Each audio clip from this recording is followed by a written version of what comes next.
The Seahawks are back in Seattle with a 2-4 record and looking to turn things around. What's going on? Jackie Montgomery with your Seahawks Daily. Well, Pete Carroll spoke to the media on Monday following the team's overtime loss. He broke down the things he liked, the things he didn't like, and also gave some injury updates. The biggest injury update was on Daryl Taylor, who needed to be strapped to a stretcher and carted off the field. Really positive report. His MRI stuff was clear. His CAT scan stuff was clear. He does not have a neck injury. You know, he got jammed pretty good. We got to wait and see what it's like, but it may be a little bit more in his shoulder even as we figure it out. But he's not out of the woods of playing this week, so that's a thrilling response to what it looked like and everybody could have anticipated. So we'll see how that goes, and he's got to have a good week to do that. And I haven't talked to Daryl since the MRI stuff came back. I talked to him last night, whenever it was, in the middle of the night. And he was very positive about it and all that. So we'll see what happens. But a really good report. And I know a lot of people were really, upset about that, for good reason. And he came out great. So we'll hope for the best, and he may have a chance to go this week. In the second half, the run game got going thanks in part to Alex Collins, who rushed for 101 yards and a touchdown on 20 carries. Collins' performance marked the Seahawks' first 100-yard rusher since Week 15 of the 2019 season. It was a strong showing by the offensive line that helped make it possible. It was just a commitment we made at halftime that this was how we were going to change the game, and that was to rely on the guys up front and pound away at it and see if we couldn't turn it. And the guys did a fantastic job, and I think you saw. We've liked these guys all along, but we have not in any of these games called on them like we did last night. And so it's a really significant step for us, I think. In particularly as Gino is getting his feet on the ground, it's really important that we do a really nice job here, and so we're going to continue to stay with it. But I thought the whole half was significant. We were going to continue to be running the ball pretty well. We had the big holding penalty that was really just so untimely for us.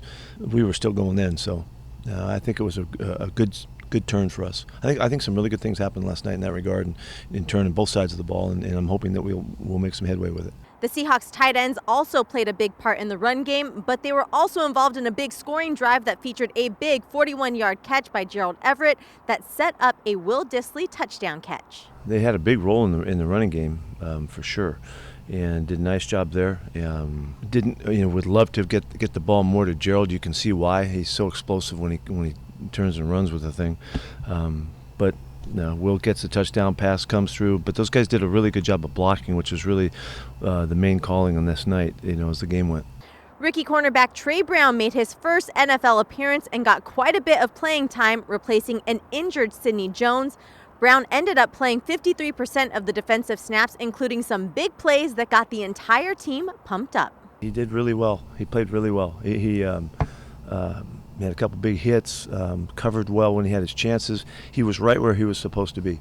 And I've said this a lot to you guys, it's a lot to ask of a young guy, but he gives you the sense that he really has a really terrific feel for playing the position. And so he helped himself, he's going to play more. The Seahawks defense allowed 119 yards on the ground to the Steelers, holding Pittsburgh's first-round draft pick Najee Harris to just 3.4 yards per carry. While the Seahawks would like to see those numbers go down even further, it is a step in the right direction. We did a nice job last night, and they tried hard to get it going.